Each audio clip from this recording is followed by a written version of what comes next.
Hello. Susan of the MIA says I can start and reward the prompt individuals in the crowd. Hello, good afternoon. My name is Sarah Milfeld. I am the director of Northern Clay Center. Thank you all for coming. Many of you were here at the Clay Center last night and you took my advice. You did your yard work in the morning and now you're here. Thank you very much. I have a few housekeeping things we're going to cover first, and then we'll jump in and introduce the man of the hour. I say this every time, please turn the sound of your phones off. We've been there. Let's not be there today. But I know that there's a younger generation in the crowd that tweets and Twitters and Snapchats and other things, and I'm supposed to encourage that as somebody who embraces social media, so you can certainly do that if you want to. I won't be doing that, but just make sure you do it silently. But you can share. And if you need to take a picture of me to put on your social media site, I photograph better 3/4 angle. So work with me on that one. It's the big Roman nose. The Clay Center's Regis Master Series honors senior level artists who have had a major impact on the development of 20th and 21st century ceramics. The artists bestowed with the title Regis Master are from this country and from across the world. And through the program, they receive a modest honorarium, which Walter claimed he didn't know about, participate in an exhibition at the Clay Center, and deliver a lecture about their life and work. In doing so, they add to the limited stock of oral history of a senior generation of really amazing ceramic artists. The series began in 1997 with a lecture by Mr. Warren McKenzie and has continued since then with between 1 or 6 lectures a year, along with 3 reunion roundtable discussions. The series was originally supported by Regis and Friends and continues into 2014 through generous support from Ms. Anina Cunyan and the Cunyan family in honor of the late Myron Cunyan, who was a philanthropist and former owner of the Regis Corporation. Our co-sponsor is the Minneapolis Institute of Arts, and a special thanks to Susan Jacobson again for all of her work on behalf of this program. I don't know where she is, but thank you, Susan, in the back. Additional thanks to the Canadian Consulate of Minneapolis for their support of this program. We're happy to have you as new friends of the Clay Centers. And I'm working with a voice that's going to go soon, so I'm moving rapidly. In 2014, we're honoring 2 distinguished master artists. In June, it was Adrian Sachs, and today it's our 27th Regis Master, Mr. Walter Ostrom. I'm sure I always say that I'm honored to be in the presence of these masters, but I really am especially tickled to be able to introduce Master Ostrom today.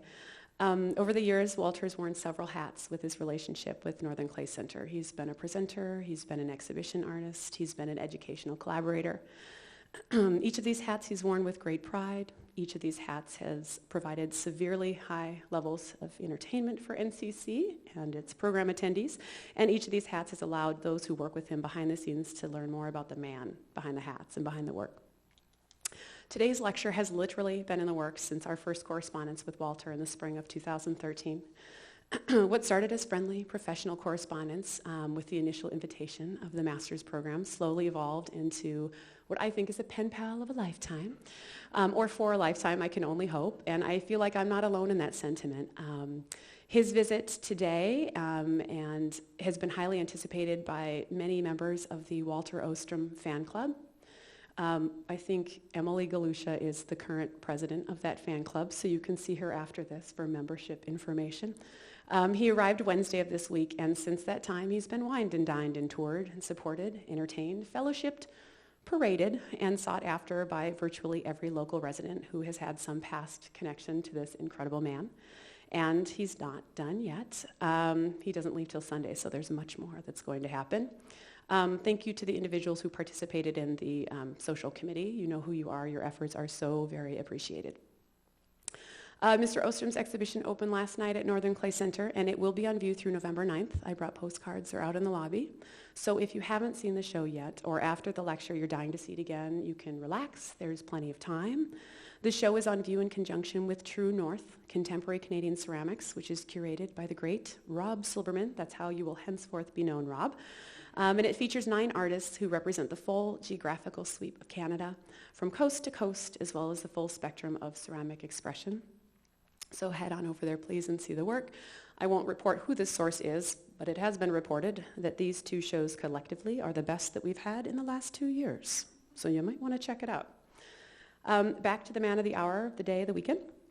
In honor of his nearly 40 years of teaching, Walter Ostrom was recently appointed Professor Emeritus of Ceramics by the Nova Scotia College of Art and Design in Halifax, Nova Scotia. In 1997, he was awarded an honorary professorship at the Jingdezheng Ceramic Institute in Jingdezheng, Jiangxi Province, the People's Republic of China. He's one of Canada's most highly respected ceramic artists, and in 2003, he was named the 27th recipient of the Sadie Bronfman Award, and in April 2006, he was inducted into the Order of Canada, the second highest honor for merit in Canada. This is all good because you're still alive and kicking, and you can have something to work for. You can work towards that first honor. From Beijing to Amsterdam and New York, he's considered one of the most profoundly influential ceramists of his generation and a giant in the field of contemporary ceramics. Curator Susan Jeffries writes that Ostrom has a profound interest in and understanding of the history of ceramics. His own work, she notes, is easily recognizable and of the highest order, both technically and conceptually. The white background often serves to record his vast knowledge and love of ceramic history and botany. And according to former NASCAD President Paul Greenhalgh, his work is a discourse on the history of ceramic ornamentation. He is going to talk extensively. I've seen all of his slides, 189.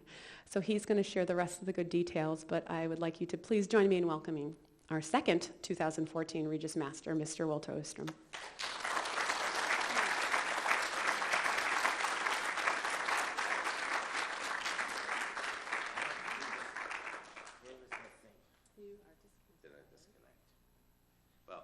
See how experienced I am at being the star of the show. But I certainly thank Sarah for that introduction. It was more than generous. Well, when you pay me $1,000. Yeah, right. But what I would like to do is just to make sure I get this right, I'd like to read my thank yous and then point out some points that I hopefully am going to cover, and then we're going to kind of take it away as we look at the images. So the first thing I want to do is to thank the Northern Clay Center and their great staff that I worked with. Sarah Milfelt, of course, Mike Arnold, the gallery director, and Jamie Lang, the consultant gallery director. But I would especially like to thank Anita Cunyan and her sons for continuing to support the Regis Masters program. Its importance goes far beyond recognizing somebody's contribution to the field. The fact that the text is transcribed, it's fully documented, means that it's going to be available in 50 or 100 years or whenever, when doctoral students at the University of Minnesota who are working on their degrees in, I always mix this word up. I get it. Sorry. Whatchamajig culture, hon? What's the word? Material culture. I forget that. So they're working, because material culture is the hot thing, and we're going to talk about that at the very, very end. But do you see what I'm saying? I mean, it's really, this is so great for me, you can't believe it. But the carryover of this is really, really huge. Because if anybody's done research in areas where there's not a lot of material, it's an absolute killer. I mean, it's just so difficult. Anyway, so hopefully if she's here, I'm hoping I can thank her in person. And if she's not, I'll call her up.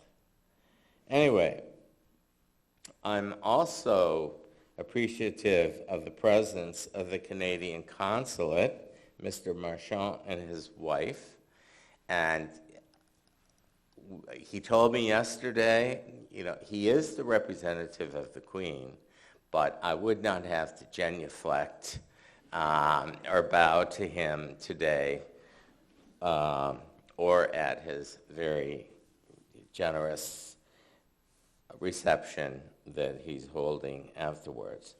And lastly, I must thank Emily Galusha and Ursula Hargens for arranging the weather and the menus that we've enjoyed.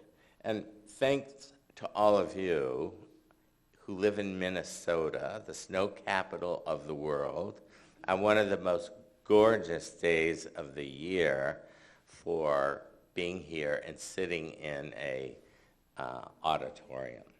So hopefully I'll try to say stuff that's really cool and hip and just kind of keep it down. Anyway, now the things that I'm hoping I'm going to, because once I get going, it's like, I can forget lots of stuff. These are the important things for me. And they're not in this order necessarily. But the questions I ask myself, and over the years, these questions came up, They didn't happen in the beginning. Okay, biggest question, what does it mean? Other question, what you see is not what you get. Question authority. What is appropriate? A rose is a rose is a rose. What if? You can tell my writing is not so good. Modernism, like challenge modernism. And material has meaning. And the other would be a clarification of the issue of function versus utility. Okay, so hopefully we're going to touch on all those things. Okay, now, this is the thing. So the reason I picked this, my friend, he's lectured at the Louvre and whatever. When I showed him this invite, you know what he said? Walter, you cannot show slides. This is the kind of talk that must be purely academic because it's going to be recorded and you really, really must demonstrate your expertise. So obviously I didn't listen to him because as an academic, I've listened to so many lectures where I kind of got lost, but I was saved by the images that were on the screen. So I have collected some images. And of course, just to introduce, you realize we're all in North America.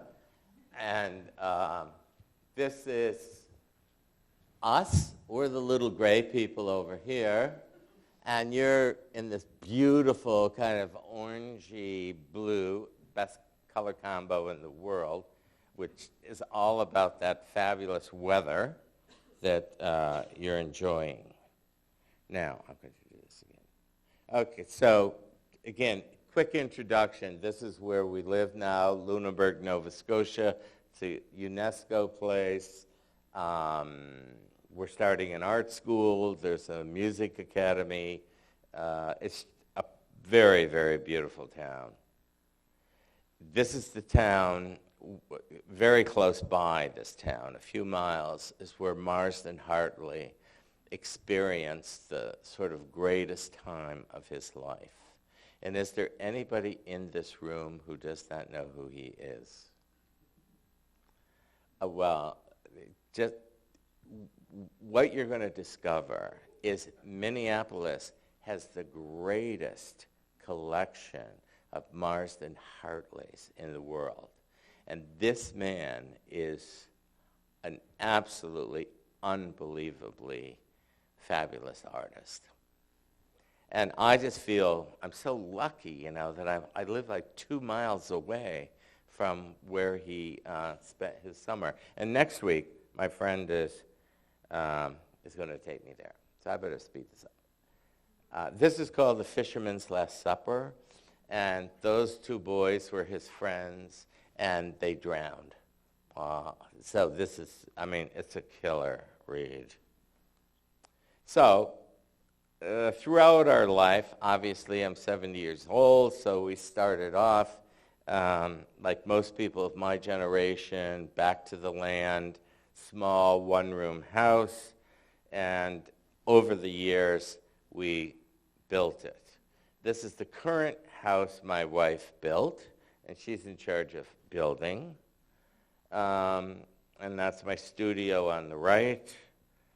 And this is my old garden, the house that we, and property that we developed for 35 years, and 3 acres. And this is my new garden that's outside of my studio. And the point, what I'm realizing, I'm bringing this up, is that this talk, they said they want you to go beyond. Why did I make that handle on that cup that size? And that's because all of us, in our lives, this takes a lot of work. You got to build your home. You got to work. You got to try to make work. It's all part of it.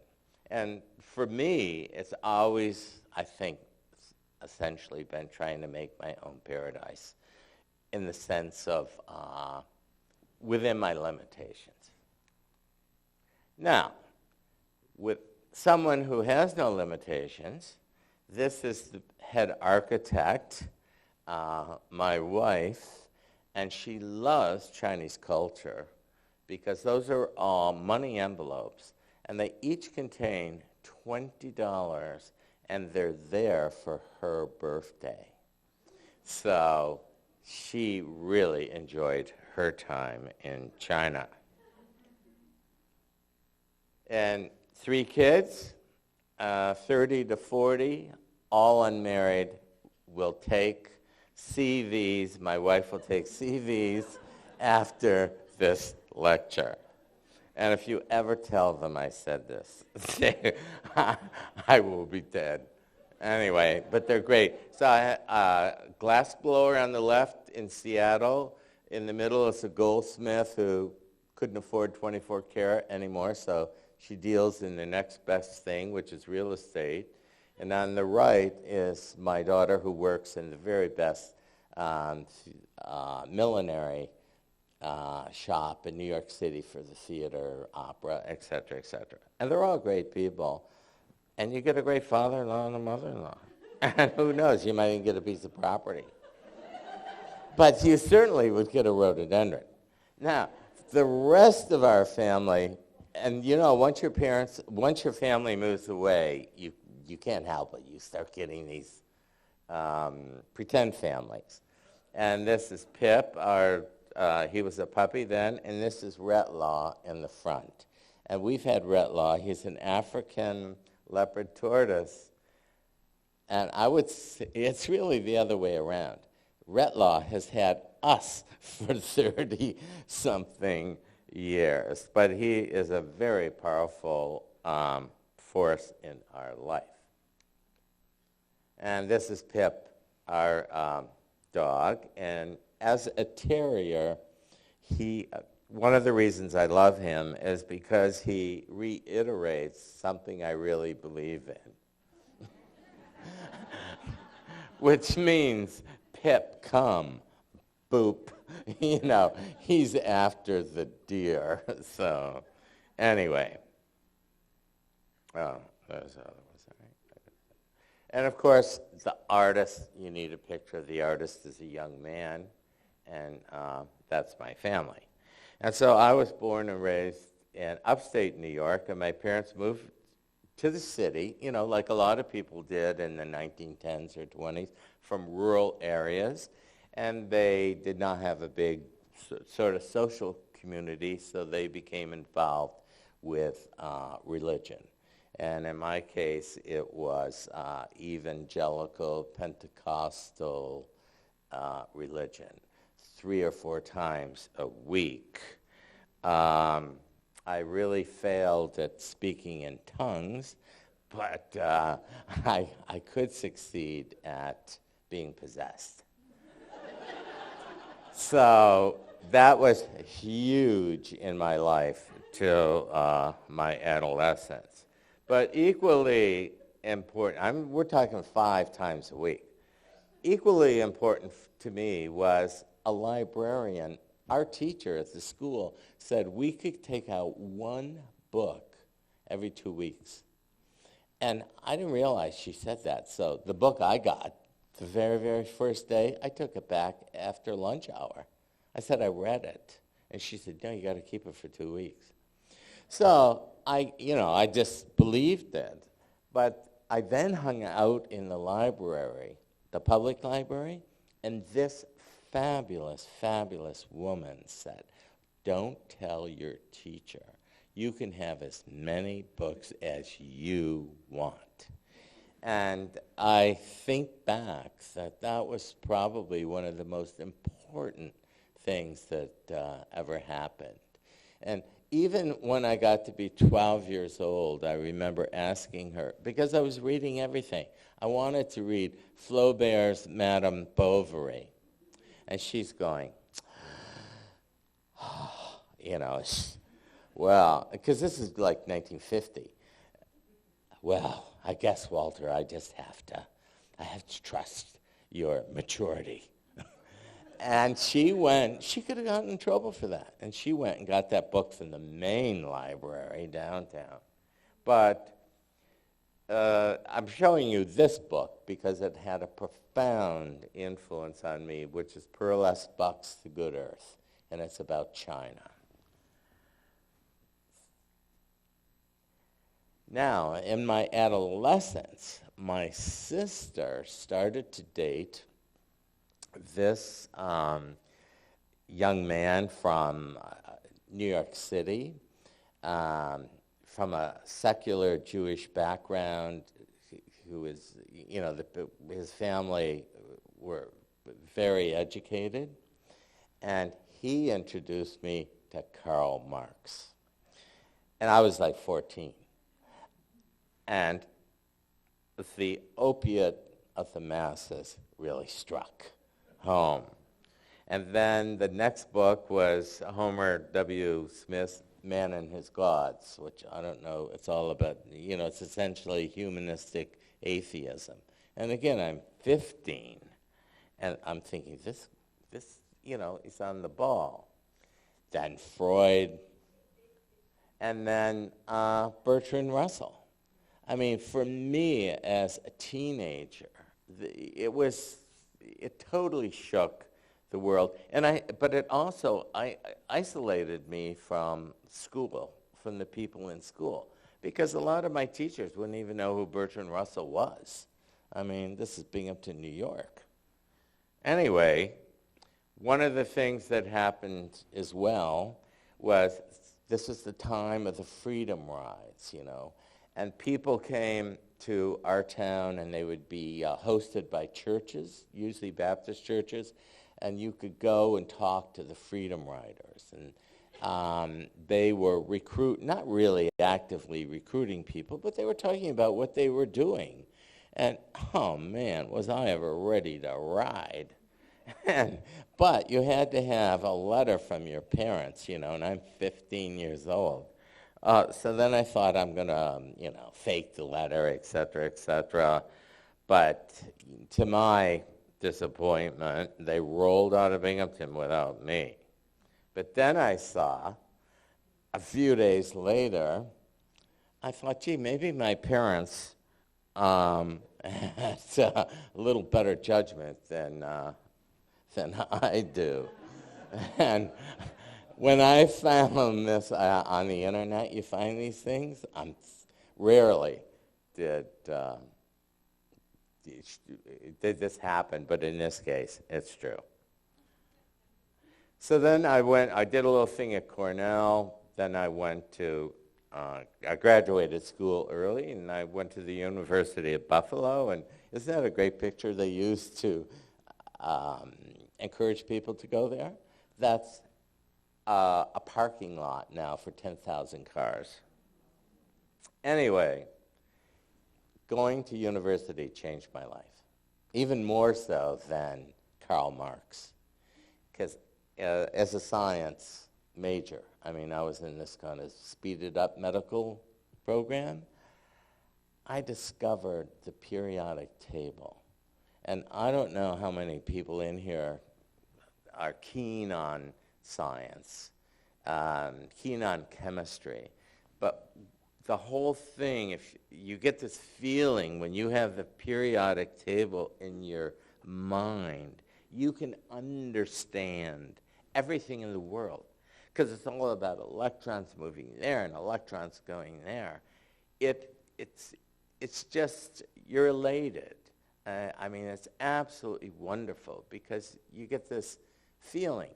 Now, that's the first year. Then they spend the rest of university talking about the exceptions, to the rule. But it was absolutely critical to me. And at my time, what happened was Watson and Crick, and RNA and DNA. And that was even more revolutionary and, unbelievable to, get a grasp of how life could start, begin. I'm a little bit embarrassed here because my really close friend, Father Robert, is sitting back there. And I hope he doesn't, I hope he understands the situation. Anyway, he'll understand this, because this is RNA and DNA, right? This is life. But what do you see? What shape is that? No, it's a pot. What shape is that? It's a pot. And it's, I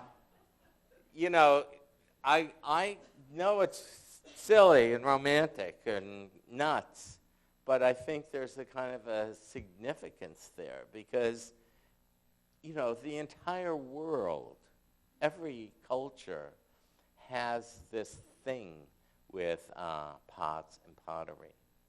So maybe in my next life, I could get a grant to study this at Northern Clay Center, but I do believe that. So, and again, here I'm at Buffalo, and it's so wonderful to be out of upstate New York. So I'm involved with SDS, and HUAC comes to town, and Joan Baez comes for a demonstration, and I remember the elation of like all of a sudden we realized we're being photographed by the FBI.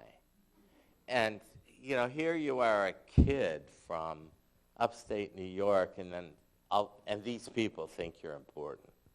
I mean, it was something else.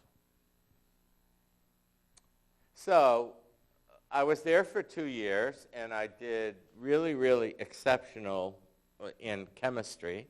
And the head of the chemistry department said, well, Walter, if you really want to get ahead in science, you're not going to do it here. You better get to Europe. So I said, where should I go? And he said, the University of St. Andrews. I said, where did you go? He said, the University of St. Andrews. So he was getting, I think, some money. And there at St. Andrews, you wear red gowns. And for me, again, from upstate New York, this was so kind of romantic, and Charles Dickens. And these were my roommates. And they're running up to see somebody. But it was so beautiful. It's like birds, right? And you wear the gown on different ways for whatever year you're in. Oh. And so what I was doing there was biochemistry and marine biology, okay? And I have to tell you this. Because I had already started over, which I'll show you in a minute, in Dundee doing art and politics, which is, like 40 miles away, I started to cut my lectures. In fact, I just stayed days over in Dundee. But at the same time, I felt so guilty because my parents had paid for me to take these courses. And then I thought, in the good old American way, here's the exam. Just write out everything you know, and somehow you might get a pass. So one of the things that we did was in animal behavior, the brilliant professor, the whole course was on octopi, and how smart they were, and what they could differentiate, shapes, etc. And I had remembered one thing he said was octopi can remember for up to 7 days. So I wrote that all down. So across my paper, there's a big F, and it says, obviously longer than you can. But was that, and if you did that today in university, you would be sued. But it's just like El Crescio. But he was so right. He was so right. So here I am. This is where everybody thought I'd be, at the ancient golf course. I wasn't there. I was over in Dundee, this industrial town, and involved with the CND and the anti-war people. And they were at St. Andrews too, but most of them were from the art college. So I started to hang around over there. And CND was the big thing. I learned we all lived in this kind of house and sleeping bags, and the big discussion was, should we throw this Molotov cocktail into this office of something? And that's when I realized I really was a sort of chicken shit anarchist. I was more like a talk anarchist than a real one. Anyway, so our teacher, Donald Logie, came to school, and I was allowed to go into to get into a course, and it was throwing. And it was, what he really, really taught me was discipline, because he showed you once how to do something, and then it was 100. And what he would do is you'd fill these wear boards. You're there 3 hours, and you're finally thinking you're there. And he would walk by without saying a word, and he would just flip them over. So every assignment was 200 or 300. And it really was a kind of a teaching method of trust. You're somehow trusting this person for, persecuting you. So anyway, and when we fired things, at the end of the firing, he'd take he'd come in the morning, he had a lunch bucket, so that tells you something, and a workman's cap, and he went into the kiln room. They had a big electric kiln, locked the door. At the end of the room was a dumpster. He'd open the kiln, and you'd hear crash, crash, crash. And we were all outside listening like crazy. And then when he stopped, we all pretended we weren't around. So then he would come out of the room and go have tea with a sculptor professor. And we then would rush in to see what was good enough to be saved. So, you see, it was a totally different thing. The kind of teaching I do, we talk and talk, oh, look at that. And what he did is he put it there, and he left it up to you and that group of your peers to keep saying, well, what about this? Well, I guess it's the same as why you saved that one. Or it was a totally, totally different way of approaching, which would never fly today, absolutely, because it's all about faith.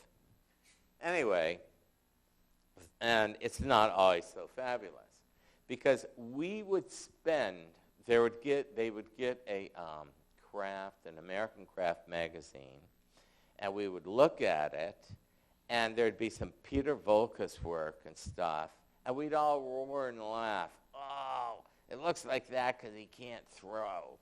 Can you imagine Peter Volka's not being able to throw? But it was at this time when there was so much animosity and disbelief of making things that weren't technically perfect. And then I couldn't find a slide, or it wouldn't come on my machine of like Bernard Leach, because we would look at his stuff and, wax nuts over how wonderful it was. Anyway, so from there, I got a scholarship to Stiftelsen Capella Gordon on Öland in Sweden, and I went there to find my Swedish roots, which I discovered I had none because I look like an Italian. So I couldn't even get a ride in a car. I mean, those people are so racist. You have no idea how racist they are. And even my Swedish friends said, Walter, stay in the back. You look like an Italian. So Carl Mumsden is really, if you're interested in design, and he's really important as a pre-IKEA factor. And so this was, the inside. Everything's very tasty. And this is on Öland, that great island that the king has a house on next door. And we spent our time, oh my God, I can't believe this. I mean, you have to realize this in the 60s, right? The maypole, and everybody's dancing around the maypole, and we're all picking julgubears, which is Swedish for strawberry. And, of course, the most popular girl was Gudrun the Viking, who was like 6'5", and loved to wear her, local costume. But anyway, that was Sweden. But what happened in Sweden, I got a draft notice. If you don't get into a college or university in the States, you're going to be drafted. Okay? This is during Vietnam. So at the last minute, I met these people, and they told me about this little Quaker school in Wilmington, Ohio. So I flew home. I got on a Greyhound bus with my little wooden shoes and my round glasses and long hair, went to Wilmington, Ohio, biggest thing being the corn grain mill. And it was an incredible experience. It was worse than upstate New York. But I did have a few, and again, I was still continuing, science, bacteriology, embryology, etc. But I did start to pick up art courses there. The other thing I learned at this place in the middle of nowhere, because I had friends from Philadelphia and Cincinnati, there was a group of mixed race kids, friends, and we had to stick together so we didn't get beat up. But they had dope. And in those days, you could walk around the campus, you could sit in the cafeteria and smoke a joint. But it's not like today, because you killed yourself, having a smoke. But it was kind of a paradox. So one of the things there, and it was a Quaker school, ostensibly, I was involved with Vietnam, anti-Vietnam walks, or, marches. And here I am with my friends, we're going along. And we walk, I don't know how we could be so stupid, in front of the veterans. This old house with a big front porch and all these things. Well, they came off there like a swarm of bees. They took those signs. They beat us like you will never, ever. We certainly did not forget because we never did it again. Anyway, that was part of the thing. And this is the main building on Wilmington. And the reason I'm showing you this is because maybe they do it in Minneapolis. But what I love when I found out about this is that in this part of Ohio, they would dig the foundation, then they would build stove kilns and fire the bricks for the building. Is that, maybe they did it around here, but I just think that is so incredibly brilliant.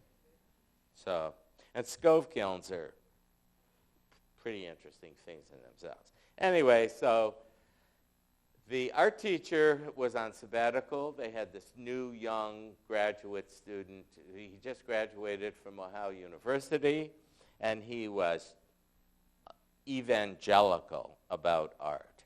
And I was ready to be converted, let me tell you. So, and all you have to do is show anybody in that kind of frame of mind a Matisse, and you're gone.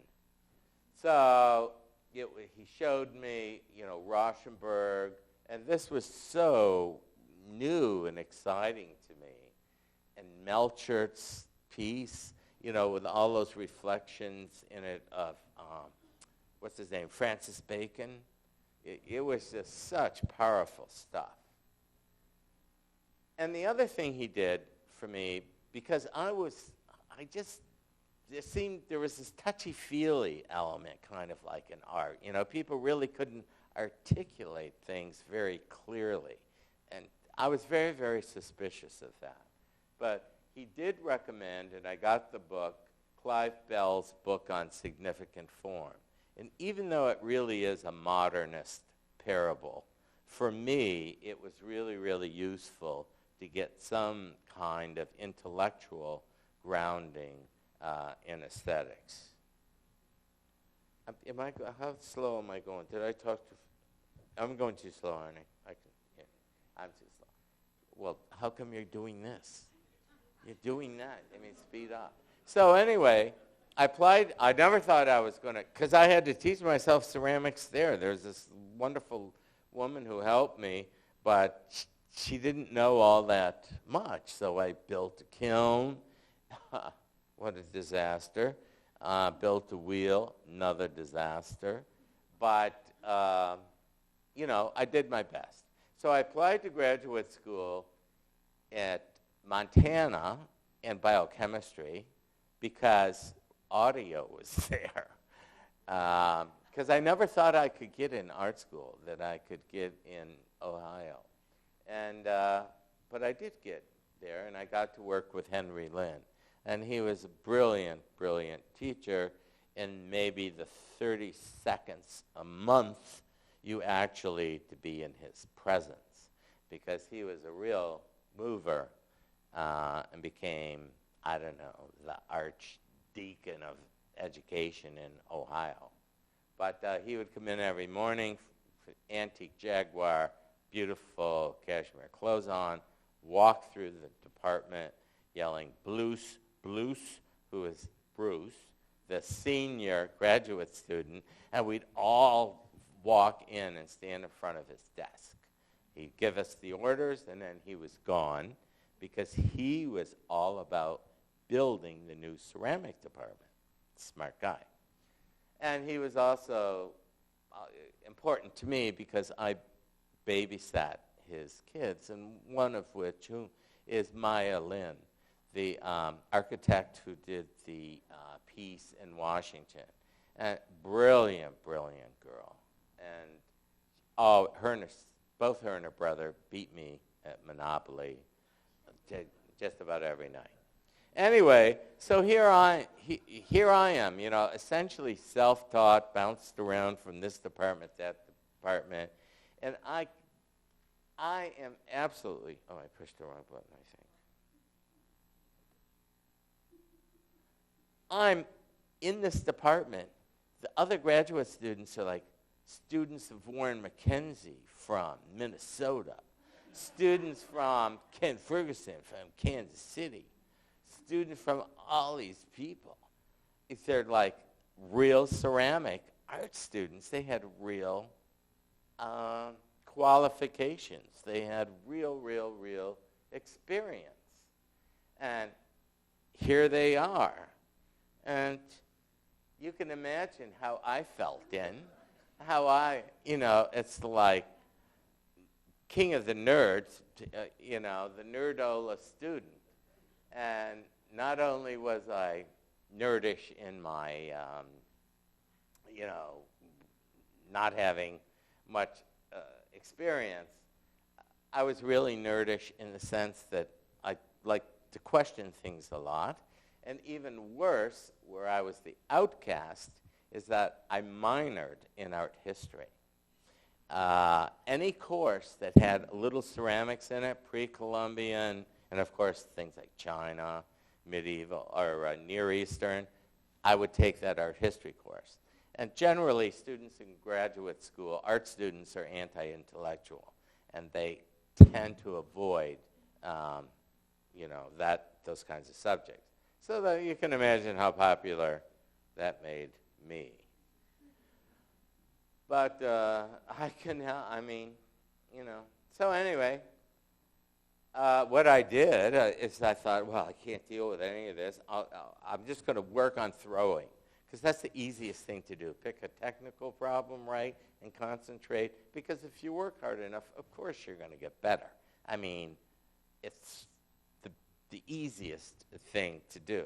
So I started off with these Longchamp cups, and I realized very quickly that I wasn't Hans Koper, and I had better move to something a lot simpler.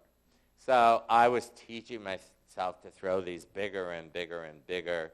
And again, if you work hard enough, you can do it. Anybody can do it.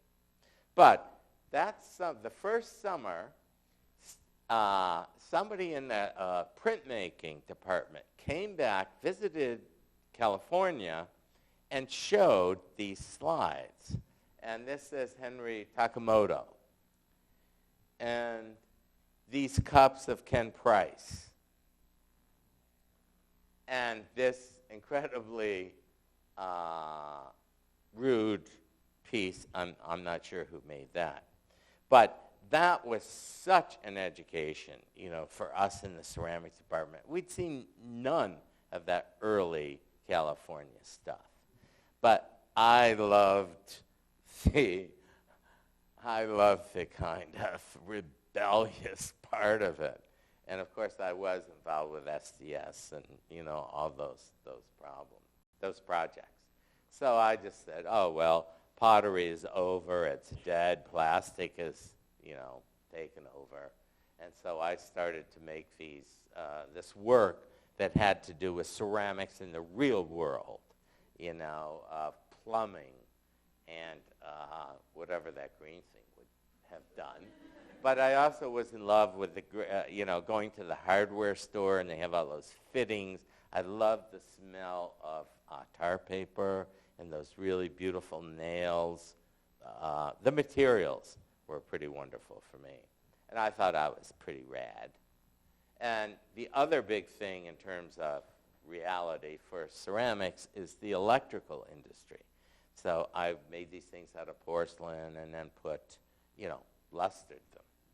And in these pieces, which were kind of, big installations, like in the gallery, the whole thing was, and I didn't kind of realize it at the time, but this very, very perceptive film, he was on the committee, guy pointed out, like, it's really about eavesdropping and wiring. What do they call that?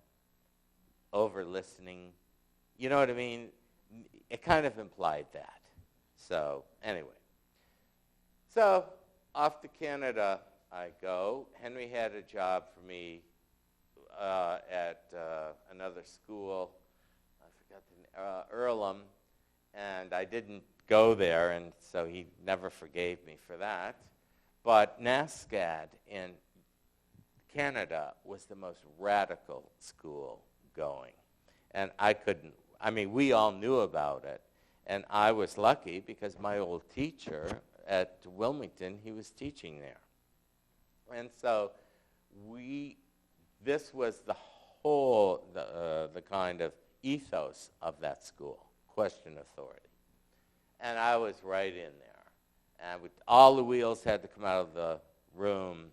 We were doing books. We were doing installations. We were, rolling around in the clay, all this baloney. Anyway, so this is a piece, and just bear with me. I'll try to go real through. So this was a book we made, and that's the clay. And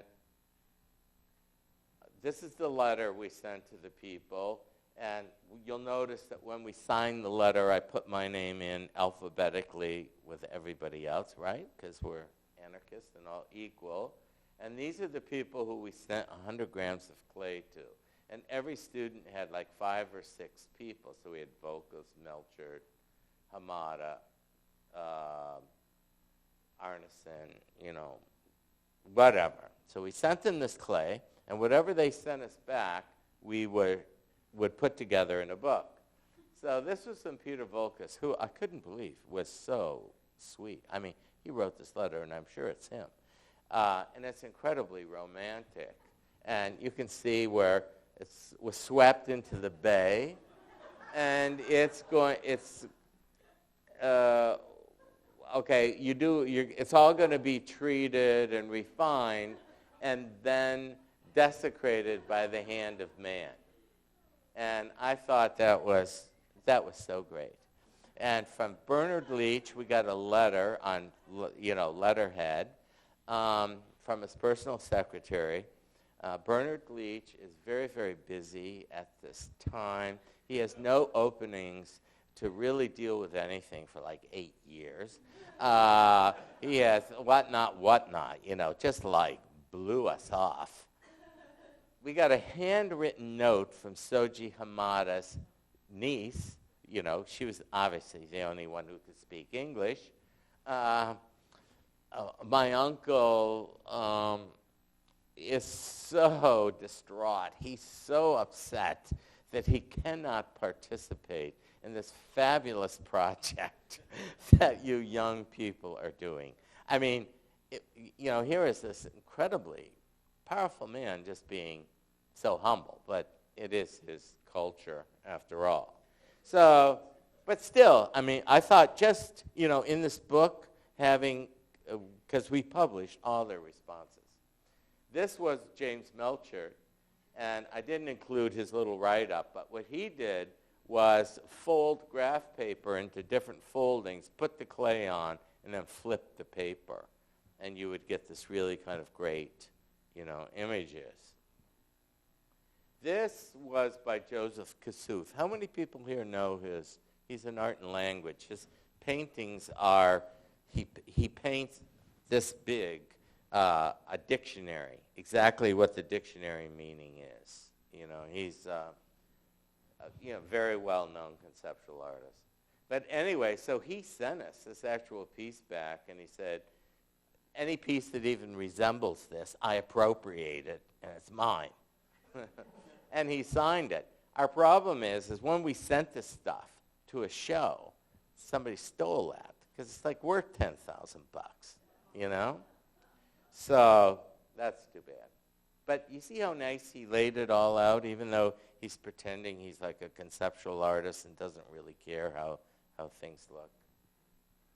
And then this is one of Jerry's, and I'm just going to take a minute to deal with this because it establishes the kind of thinking that was dominant at NASCAT until it was questioned for a while.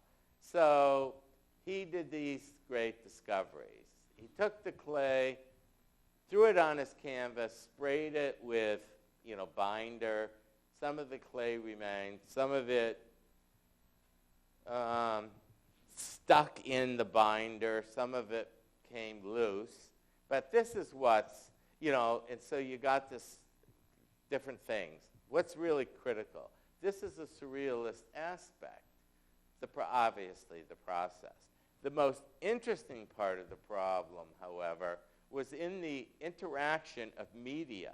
Clay is media, paint is media, clay media is the subject of the painting. Paint media reveals the clay media. It seems somehow to be a rather perfect expression of the media is the message. That is like so cool. I don't, for me, the media, the message in those days, you people you probably don't even, but Marshall McLuhan, that stuff was so hot, and I hardly understood it. But Jerry's piece just, really, really helped me, and I think he kind of wrote it out like that because he knew it was also for students. But this is art. I mean, this is what you did you didn't do a little drawing at NASCAD. And those were the days Time Magazine gave NASCAD a free ad, half page. What is art? We don't know. Nova Scotia College of Art and Design. And, we had people like Joseph Boyce and Carl Andre. All those people came for like $100 a week, $200 a week, hung out, made projects with the students. Because in those days, those artists, nobody in the professional art world wanted to deal with them because they were not making commodities. Do you see? So, objects to sell. Anyway, so this is Jerry's piece. It's better. Now, this would give you an example of the kind of stuff that in the ceramics department, I can't believe I'm so ashamed. I was pushing this. Anyway, this is a copper plate etching, and it's called Close to the Edge but Not Going Over the Edge, okay? And it's beautiful. It's this line. And we had it, Jerry did, we had it right next to this window, and in our house, the next thing you saw was England, right? Just infinite. So it's like we lived on the edge of the ocean. So it had that kind of meaning, right? But then, for people in ceramics, what does it mean? Close to the edge, not going over the edge. Starts with a B, ends with a G. Banding. How you band edges. But, on the wheel, don't we, we make these lines or whatever, but we go close to the edge but not over the edge. I don't know, you probably think I'm stupid, but I just think that is so profound.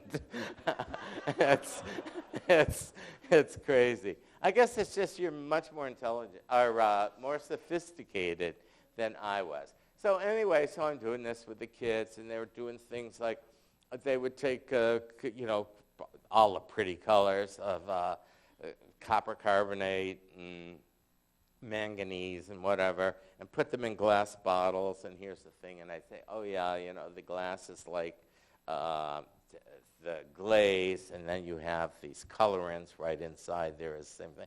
They didn't know. They hadn't a clue what I was talking about because they didn't know anything about ceramics.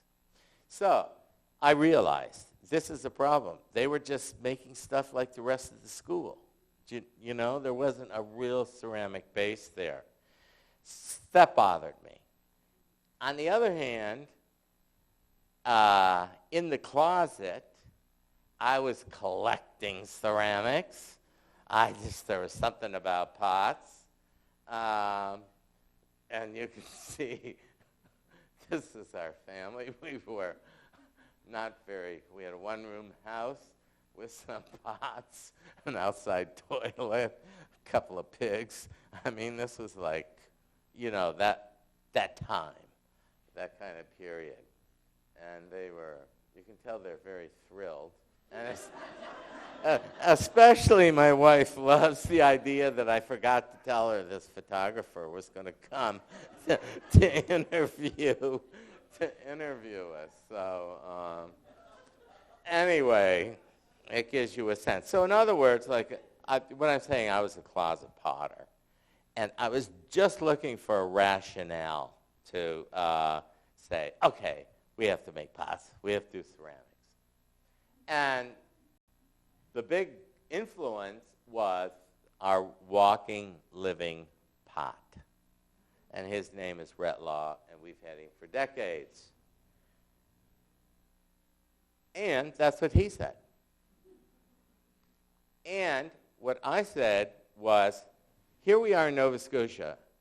We can buy clay from England, because it's real cheap, like that great porcelain. What's it called? Growleg. We can buy clay from Missouri, whole truckloads of it, busloads come on it. We can buy all this stuff. So ceramics by then was a supermarket. You could get whatever you wanted from wherever.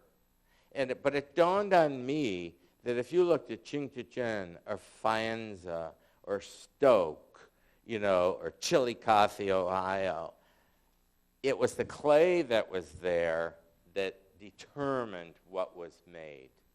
You know, they didn't go to a supermarket and pick stuff out. Say, oh, I think I'll express myself today with some porcelain. It's like they had to take what they had, and that set up some parameters to work on. And Nova Scotia had great clay. And the senior man who was knew where those clays were. So we started with stoneware clays, and in my show I've got this plate that's so 60s, it's not funny, but it's made out of local Shubenacadie clay, which was really important. Then I discovered the earthenware clay there. We could go to the brick company and just get their clay before it went into the brick machine, and either take it back and slice it up and soak it down and wet it and pug it, or you could let it dry out and then slake it down. But just out of the ground, no calcium, whatever. So, and I thought, what's appropriate to make from earthenware clay? Flower pots. So I made these flower pots. And at that time, we had a couple of students go to Elford. And so we had back, I always respected them, but I never knew them, Wayne, and then Betty came, and these people, and they said, oh, keep doing what you're doing, like everybody else said. What are you doing making earthenware flower pots? You should be, teaching people about reduction firing and wood firing, et cetera, and where they talked, they asked us in that thing, who were important people to you?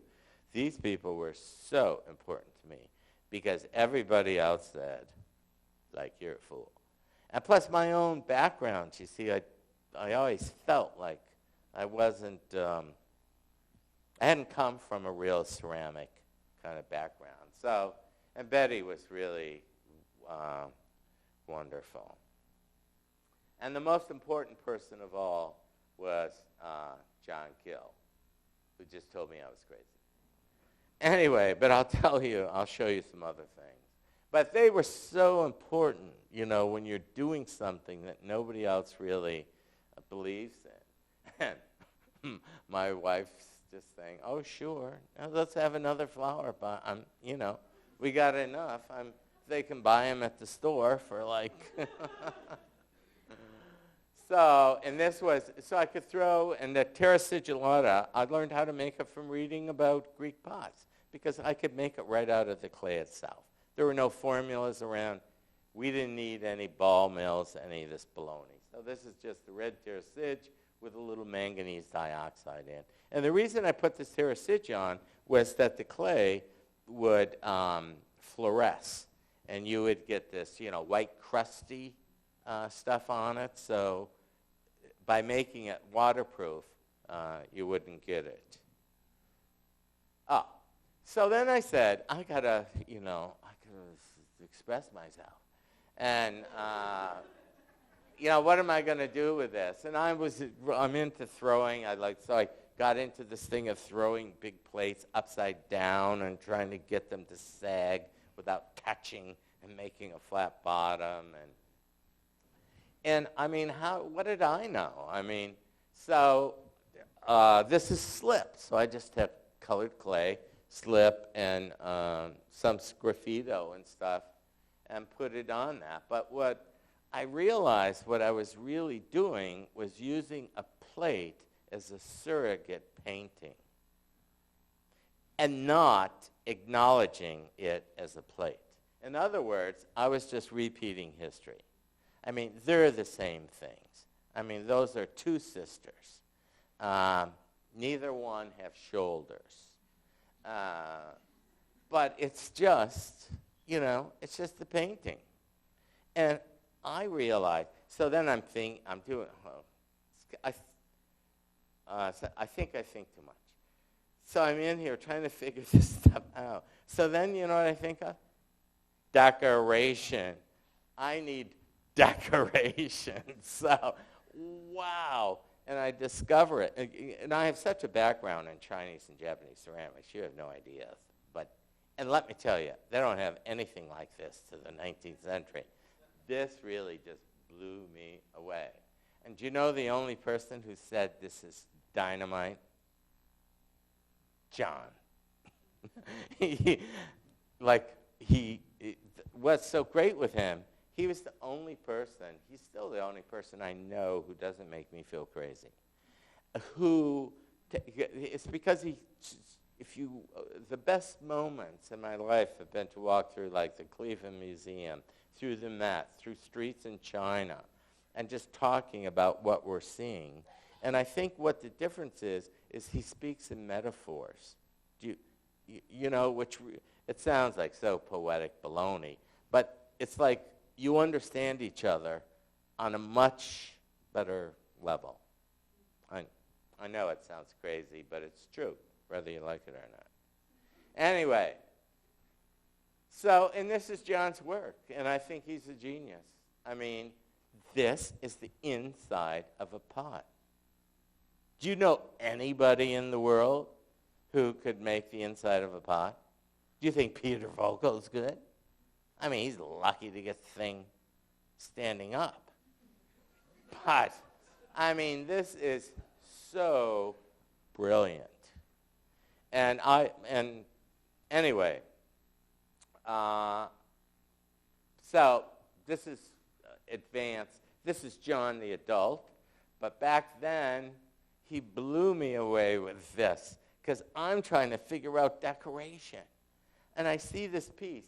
And the first thing I see, do you see what it is? It's an angel food cake tin. And that in itself is unbelievable. It's like a volume within a volume. It's like an inside that's an inside that does not go over the edge. It's just, if you sit and look at a angel food tin and start thinking about it, it's absolutely amazing. It's kind of like one of those mathematical things that go like this when you think about it. But what really set me off was, I want to learn about deco. Guess what the name of this pot was? Speeding dot pot. It's like, oh my God, here I'm thinking about 14th century Persia, and here it is, speeding dot pot. And it's because he put his, the brush when the thing was moving, and it's got that kind of energy into it, but not every single one is the same. Do you know? And I think this is such an incredibly brilliant piece. So, not wasting any time, I thought I'd make a stripe. So, this was the first, and again, this is the first earthenware, so the white slip is too thick. We went and bought white slip from people who do slipware casting. And and the important thing here was I was working like this at my studio, out at my house and everything. And this friend of John Gill was there in Halifax, and he came out and he said, he's a grad student with John, and he said, oh, this is really interesting what you're doing out here, like Walter. He says, how come you're not doing it in school? And I said, well, I'm criticized by being too pushy and like influencing the students too much. And he said, that's so silly. He says, whatever you're excited about, they're going to be excited too. And that was best, because from then on, when I got ideas that I didn't know the end of, whether glaze or this or deco or whatnot, I set them as projects for the class. Because, you see, we didn't know the answers. So it makes everybody kind of a scientist. And Anyway, it's a good teaching technique. So we went through this thing then of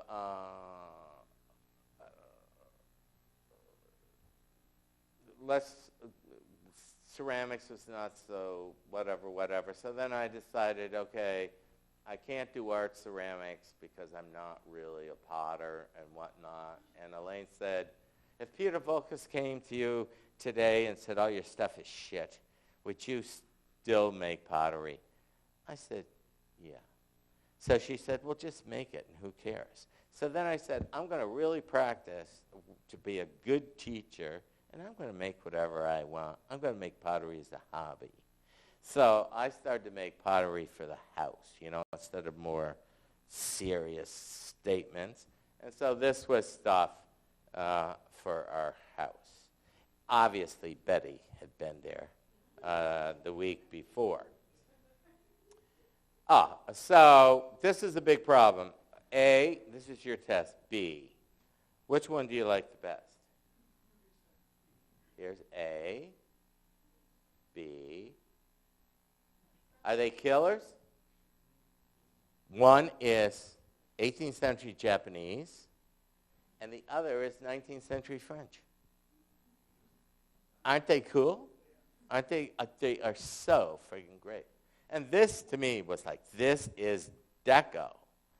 But the big thing, because by then we were really into, I was really promoting this idea of functional utilitarian earthenware. All the glazes, 99% of the glazes had lead. So that was, we had to get all the students together, and we had to research our little buns off. And so, and what we discovered was the soda glazes in the Middle East. I mean, they were the lead-free colored glazes that we could use. So all of that lead-free earthenware stuff really sort of comes boiling out of that, and Gerstli borate, which they didn't have.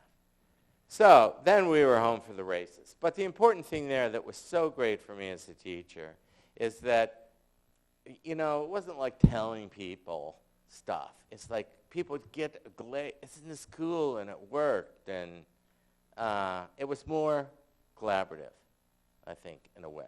Unless they were lazy. Then they got in big trouble. Okay, so then here we are at NASCAD, right? Intellectual.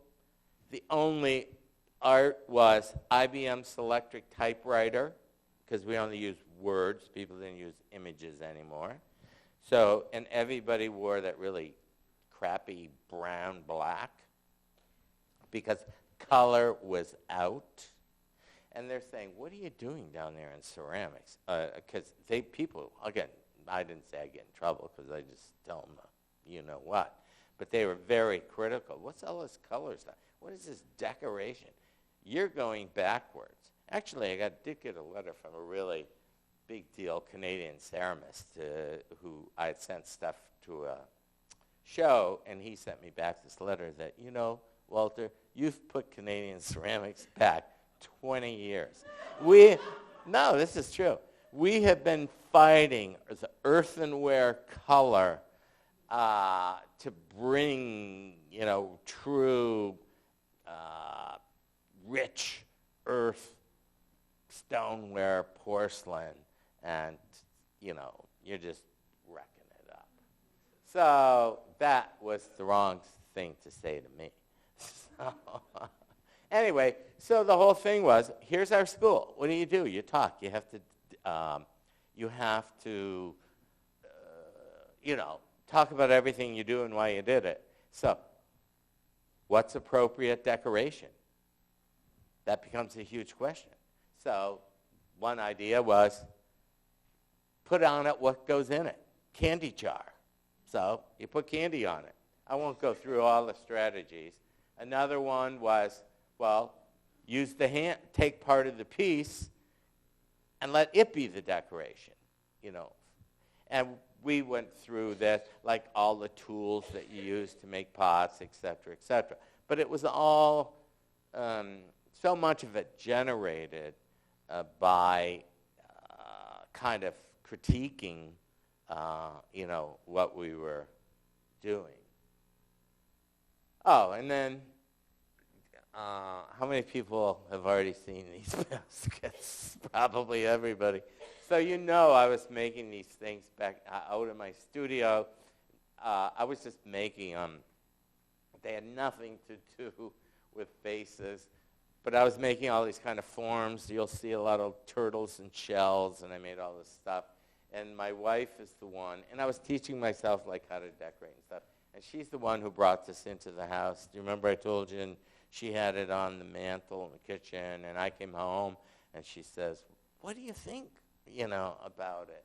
And I said, "Oh, Elaine, you can't do that. I mean, look how those flowers compete with my decoration." And I'll never forget, she almost fainted. She said, "Walter," she says, "your decoration can never compete with a flower." And what was so great about that was the permission of decorate your brains out, Because when you make this kind of work, if you're making utilitarian work, this is not my work. This is her work. I made the piece. Once she puts in it, at the very best, it might be a collaboration, like, "Oh, gee, Elaine, wouldn't you put a nasturtium in?" Okay, and that would be a collaboration. But when she puts her stuff in there, that's her piece, of art. And a lot of people, I think, don't think of that. But it's a great thing, isn't it? I mean, we're making something for other people to make their own art. Anyway, so that's one. I won't go through. This is other. And one of the things and again, this is all, local earthenware. What I liked about making these over and over again and just in changing things is, again, a kind of a scientific what if. What if I change the figure ground? What if I change this color? What if I put the brush, in there? And then you put that in the kiln because you don't know. It's like developing film. Then you open it up, and you get to see what you got. So, and that's always been something that's been important to me. And more. And then somebody sends me this. And again, now these are so common, but 35 years ago, they weren't. And she was just being a real not nice person. She put me down. So I gave it to her. And we made our little one. And again, I grow the flowers and stuff. And this is a John Gill-esque thing, because that was made like a bowl and cut and then pounded. But see this deco? And this is in the show. And this deco is this. It's the cover of Charleston's book. It's Syrian from the 15th century. So, but what you'll also see if you look at that piece, I have a short attention span. So I did one whole side like that. So I said, well, the other side's going to be real simple. So I put just one thing on that edge. But anyway, but what this is about is kind of acknowledging the kind of, Tinglaze is really coming from that tradition.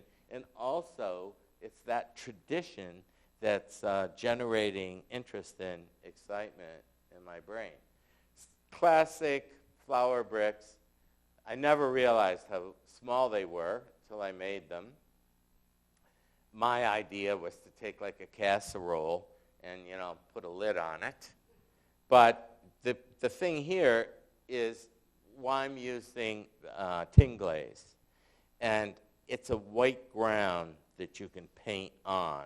And who introduced me to that was Alan Cager Smith, who'd been doing it from the 50s and really treated like a piece of offal because, he didn't do the truth to material brown stoneware thing.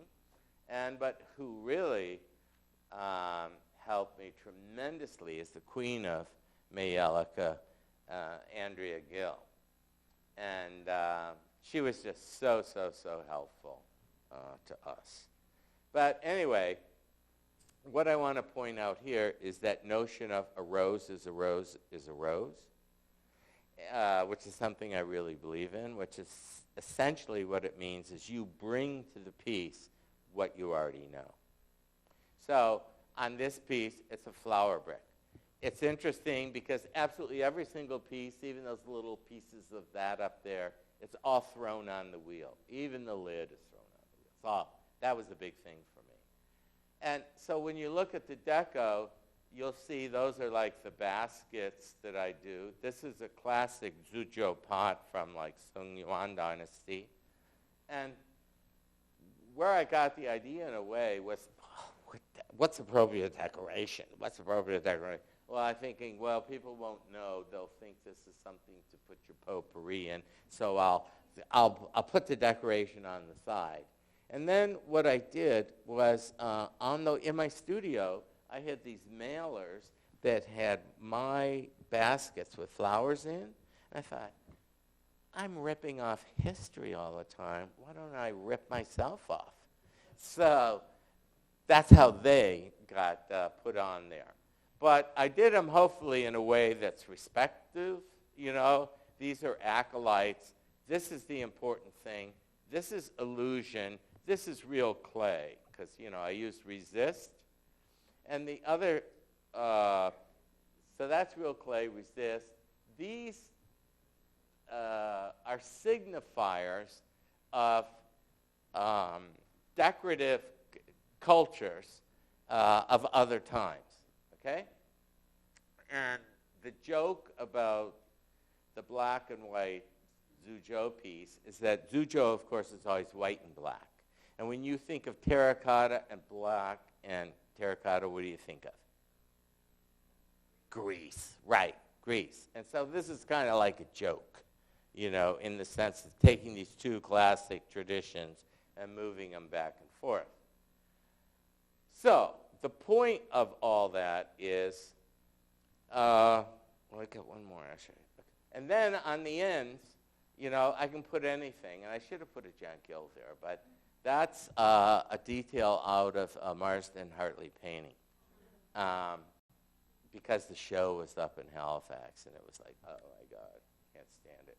So the whole point of showing you this is that what you bring to this, if you know about Zhuzhou and Chinese, and you know about Greek, you'll make that kind of a joke. If you happen to know about my work, then you would say, what are these like baskets doing next to this piece? And they're clearly acolytes, like it's the center that's the really, real important. And it's the center that is real clay as well. But what's great about, so, you know, if you know that, you're going to bring it to it. But what's great about utilitarian ceramics, I think, is who cares? You don't even have to know who made the friggin' thing. It's like, if it works, if the stuff looks really good and works in that object, then it's a success. So in other words, utilitarian ceramics, I think, is a way that you can subvert society. Anyway, how much time did I use up already? 2 hours? Now you got to tell me. Oh, no, okay, quick. So one of the things I did, I made a mold of this plate that I just loved. It's the little glass plate. I did it the wrong way because, again, I never took a mold course. I turned the plate upside down so the foot was in the air, and I poured some cement or some plaster on it. Then I turned it over, and then I put the clay in there, and the inside of the mold is like, oh, crappy, because it's got all my fingerprints in it. But I still thought, well, I just got to practice, put a little golf ball in there, good golf, and then just keep working it out to get it all even, okay? So, which was good technique, to learn how to do that. So anyway, so then I put this little thing in the middle, and what am I going to do with these little plates, Elaine says she doesn't want any more. Nobody wanted to buy them, that was for sure. So I thought dessert plates, and we'll do something with flowers. And in the 19th century, it was a time in Britain when there was all kinds of new flora coming in from all over the world. So it would appear on plates, often on the dessert service. And that, to me, seems appropriate. What's appropriate decoration for dessert? You know, not brains and kidneys. I mean, flowers, something cool. Okay, so I copied the idea. And what I did was I wanted it not to be an installation. I didn't need another one of those. So there's 4 of each one. So clearly they're useful utilitarian things. And it worked pretty good. They're done with MacTac until they started to fall off the last week of the show. But anyway, and so they were all flowers. They're all variations of flowers and all different materials. So this was like porcelain.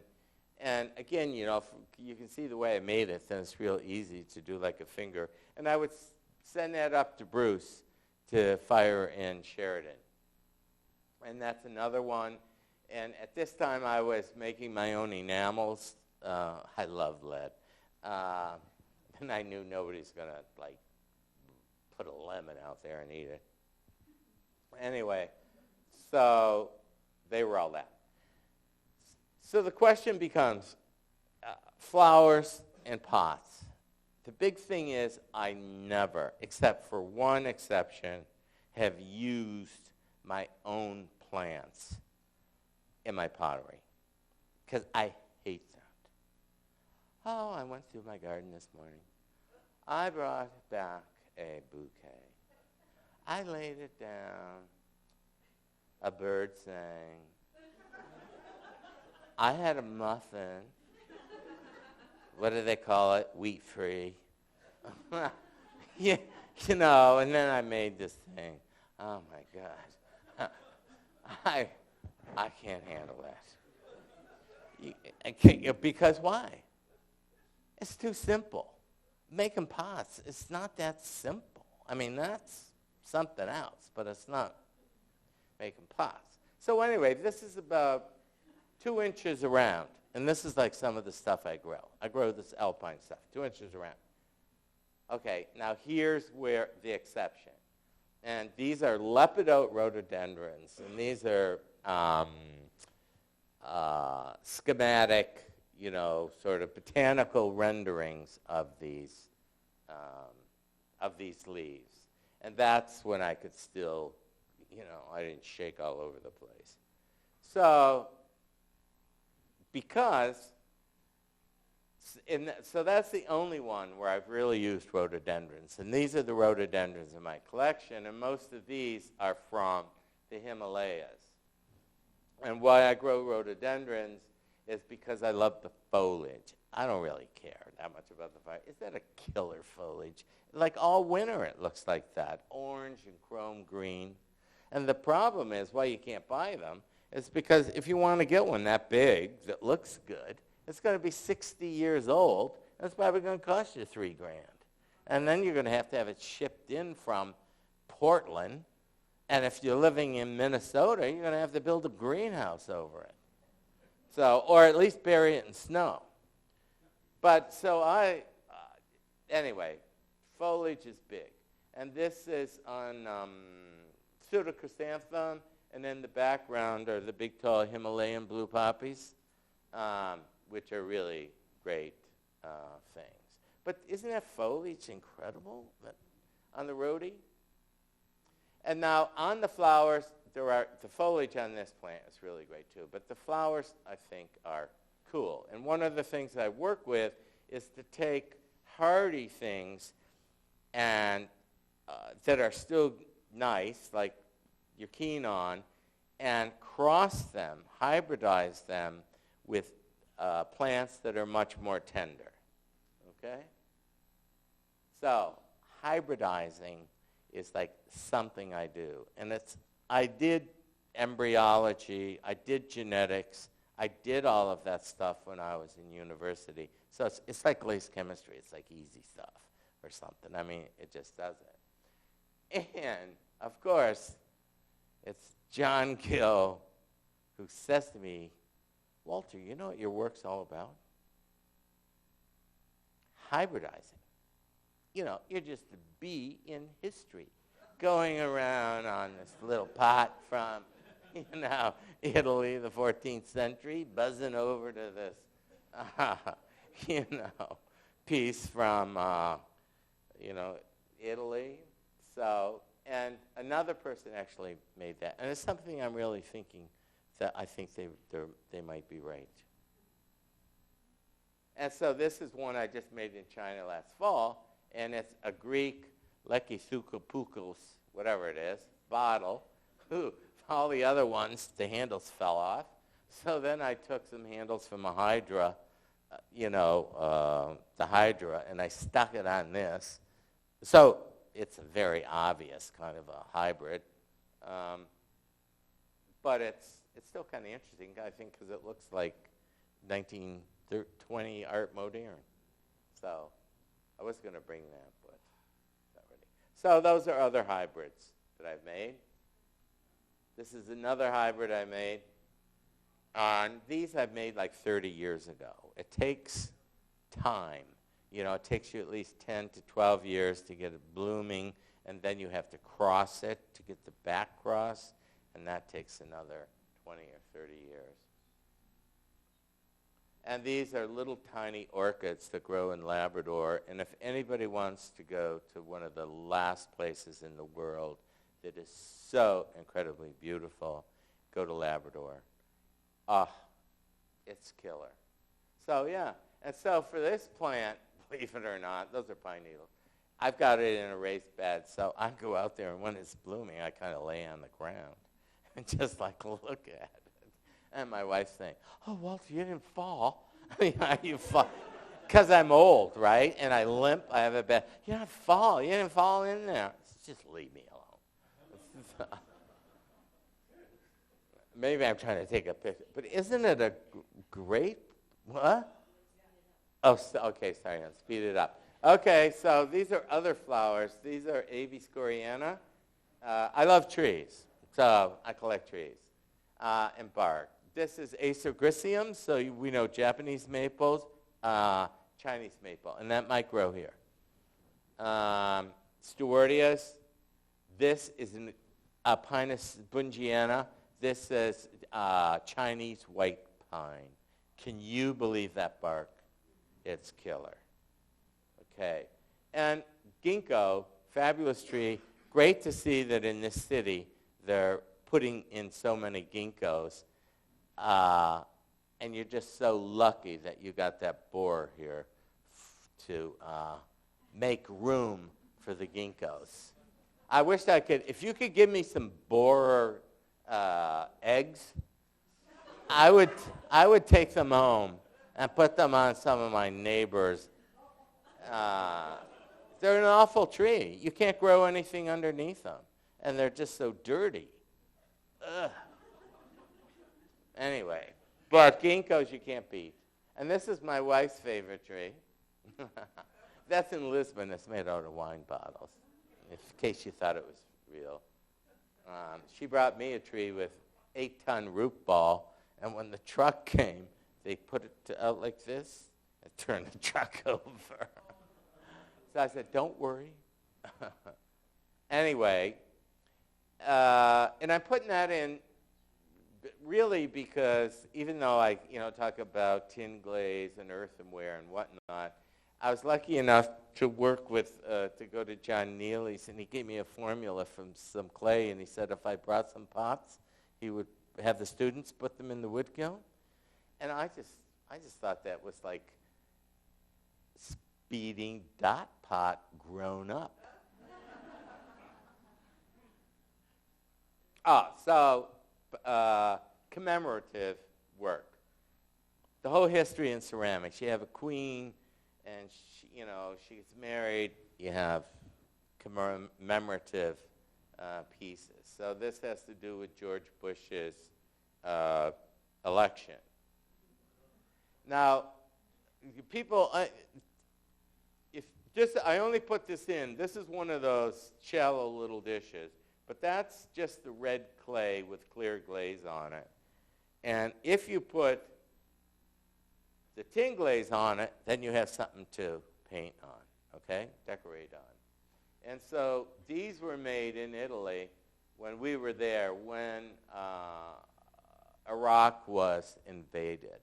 And I was moved to do that because it just was so awful. And I felt, and at the school where I was teaching in Italy, we weren't allowed to go to the demonstration. It's like, but, so anyway, I took Italian, this is a bomb in Italy. And then these figures, these caryatids, are fabulous because there's Justice up there. But here's Justice, right? She can't see. She's not supposed to. But she's powerless because she has no arms, and she can't move because she is tied up. So it just seemed the right. So these are commemorative, and there's some of them in the show. And as they progressed, Elaine is a really, really good drawer. And she actually started to believe me when I said, well, if you use this blue material here, it's going to come out yellow. You know, like just listen a little. And got the hang of you don't use the color that you want it to look like. She really got this down. And I think especially like with those ribbons, they really have a kind of great energy. But, and again, the idea of these, and this is my Lady Macbeth series of soap dishes. So I've got a lot of other events that I think a lot of white liberals, like a lot of us, would like to wash our hands of. And let me tell you, I got such a list. But I got too many. I just got to say, I'm just going to do this. But the other thing I like about it is form and content. It's a soap dish, and it's a commemorative soap dish, and it's about washing your hands. You know, it's not like taking a dinner plate and putting on Ban the Bomb. I mean, there's an appropriateness there to the utilitarian reality. Anyway, and what a friend of ours, so on these pieces that we work on together, we sign them, we used to sign them W-E-O, Walter and Elaine Ostrom. But our friend, Paul Greenhalgh, said, sign it W-O-E. Whoa. Isn't that cooler? I mean, it's like even makes the signature more appropriate for the piece. Okay, then another idea that I was working on. The whole thing is, I did this big thing at Antica once because there was all this baloney that pottery does not have content, only sculpture has content. I just could not believe it.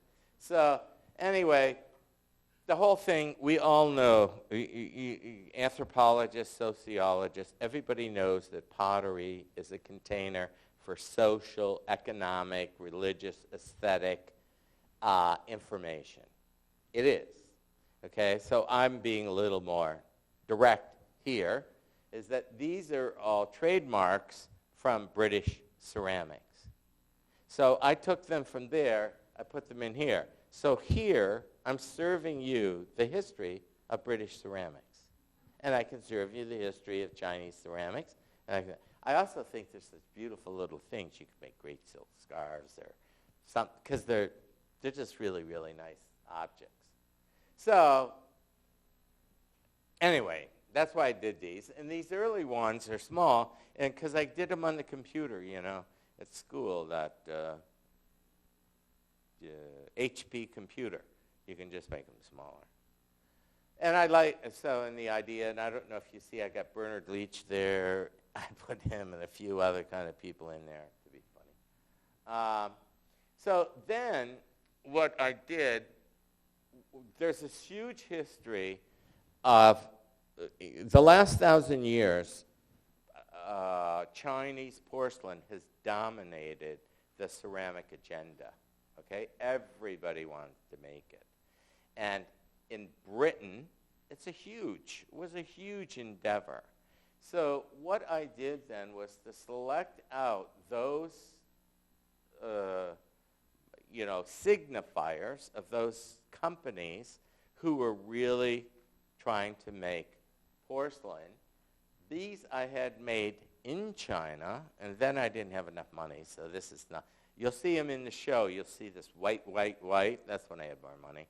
And then the gray, gray, gray are the cheaper ones. So anyway, I had them painted on. And so, and this is the most current one I did because I'm working on them all the time. And that was done as like a print. And there was an edition of 6, but 2 of them were crappy. So there's really only an edition of 4. And they're all handmade, like beautifully thrown out of the most exquisite porcelain. And again, I still want to work. I think it's a really interesting idea, to keep going on. And ultimately, what did they come up with? They invented a new thing, bone china, which is absolutely wonderful, wonderful stuff.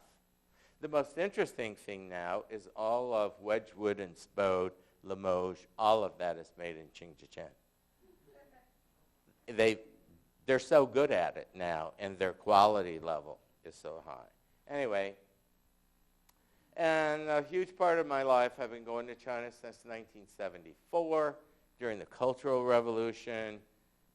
I'll speed this up. I love Chinese culture. Remember Pearlesque Buck I showed you? My entire life I've been interested. And those are getting ready. This is me as Zhou Yu. And I could tell you some interesting stories, but we'll just do that right up. We were going to use that. I wanted to use it as our Christmas card. This was about 10 years ago, 15 years ago. And Elaine said, "Are you kidding? What are the kids' friends going to think of you on a Christmas card, in drag?" The point being, any Chinese would know this is a man. This is a brave warrior.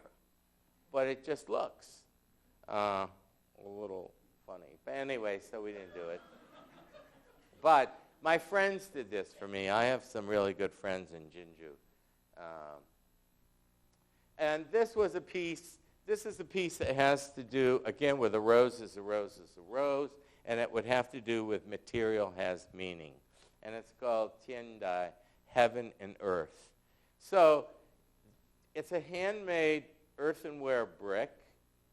This is Qingzhichen Cone 10 porcelain, and this is tin glaze.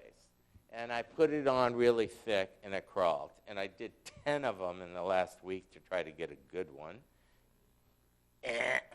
So I just wrecked them all. I mean, it's so hard to get it to do it the way you want it. So what the point is, Tiandai is heaven and earth. And the Chinese see the world most basically as there's heaven, which is round, right? There's earth, which is square. And then who mediates between heaven and earth is Ren, which are humans. So for me, this is literally, the clue would be all of you people who read ancient Chinese script can see that this is heaven. Literally, the earth is there, and the man-made stuff would be the glaze, would be Ren. So on one hand, I think like, ooh, it's too literal, But then on the other hand, I'm thinking, well, it's still kind of, like, it still works visually as an interesting object, you know. Sarah's sister shaking her head. But sorry, you're sure not going to get one.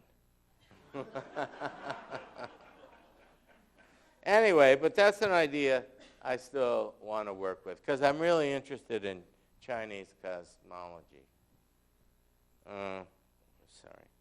Is this? Oh, yeah, sorry. Okay. Speed up, Walter. So here's an idea I had. This is from Witchmagic's Grammar of Ornament, doing lots of deco.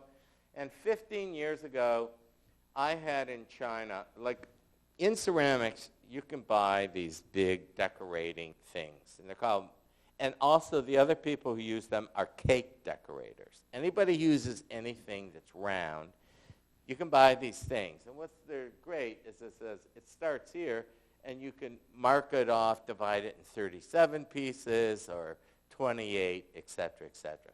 And I give them out in all my workshops forever. And I always call them the magic circle. So 15 years ago, at least, I had 500 of these done in black in China. And I could never get them to work. They would never, ever, ever work. And so, what my idea was to use stuff like this, take bits of that and put it in bits of this with, other things. And so we had Andy Matter Factory. What's Andy's last name? Brayman. From the Matter Factory come and do a workshop at the school. And so I gave him these things. I said, how can they work? And he said, Walter, they'll never work because you got to have the plate to make the stencil, to make the decal. So we bought the plates, and then he made some decals to go on the piece. And at that time, my interest, and it's really up fairly recently, has been the 5 directions. And we have 4, and in China they have 5. And the center, you see, is one of the directions. So how do I deal with this on this piece is I dealt with it. The code for the piece is on the back. On the other hand, I'm not all that kind of satisfied. I don't think it really, really works that well. So I just got to work on it, a little bit more, see what will happen. Here's the guy again, Mr. Retlaw. Here he is having a munch. This is a big Retlaw like this. And the tortoise for me, one, they're from the Chelonian age. That means tortoise. And rhododendrons and tortoises appear on the earth at that same period of time, like 100 million quadrillion years ago. And so that's what's on them. The other thing is in Chinese cosmology, inside of the carapace is the universe, and the earth is what's the bottom called? I forgot. The what? Plastron. The plastron. And the other things that the Chinese would do is they would write little questions on there like, who will be successful in war tomorrow against the Fu? And then they would take a hot bronze metal and put on it, and it would crack, and then they would read it. You against the Fu. And so they used it to tell the future. Okay. So this was a tortoise piece. And one of the things I was reading was The Jealous Potter by Levi-Strauss. And in there's this big discussion, of who kind of is the first thing to make objects. This is a little maquette that I made, which became these big guys. And these were really about trying to understand the shape of a tortoise with the wheel. I went through this thing one. I did shells, I did leaves. I just got all this kind of stuff, and I said, how could I throw this? Just as a fun thing. So Elaine said, oh, it looks, you got a salad bowl with 2 sets of salt and pepper shakers. So, but anyway, that was them. And then this one I made in 1984. So this is with the very, very first ones.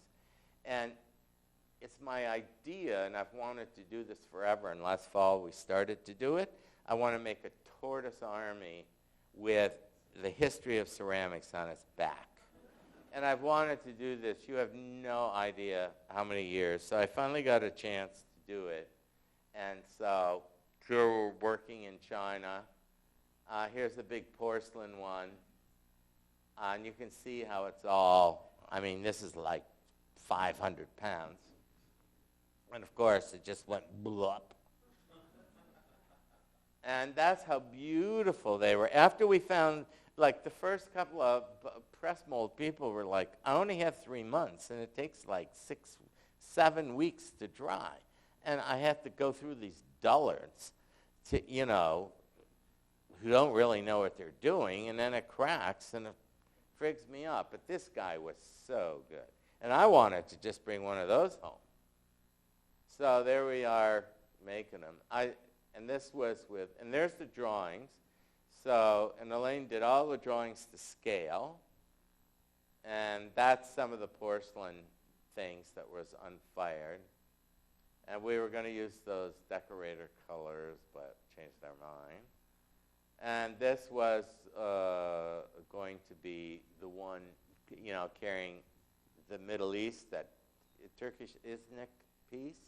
And so I had the Iznik, I had these big porcelain things all handmade, and they shrink over 20. You can see how much they shrink.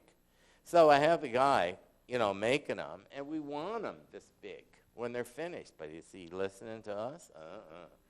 And I made the huge mistake with these people saying, oh, my God, you've done this for 1,000 years. You know everything. I'm not going to criticize. I'm not going to say nothing.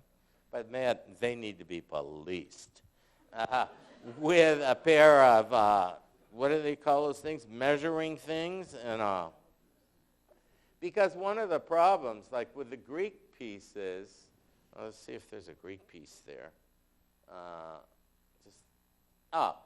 The Greek piece, and these are really big. You see, they don't make a piece like this in China. And in Qingjichen, nothing is thrown. They just do this. And then they shave it all. They tool the whole thing done. It's just grunt, and the guy thinks he's really cool, and there's 4 or 5 of them sweating and making this big friggin' lump. And and they know their own lumps. They have beautiful shapes that they'll tool down, and they won't melt in the kiln, right? They'll really keep their structure. But what happens here is, here they have all these drawings, they're having this guy, and the people who do the tooling don't even know the people who are doing the throwing. Gee, that is not good. That is not good, because you always blame the other person, right?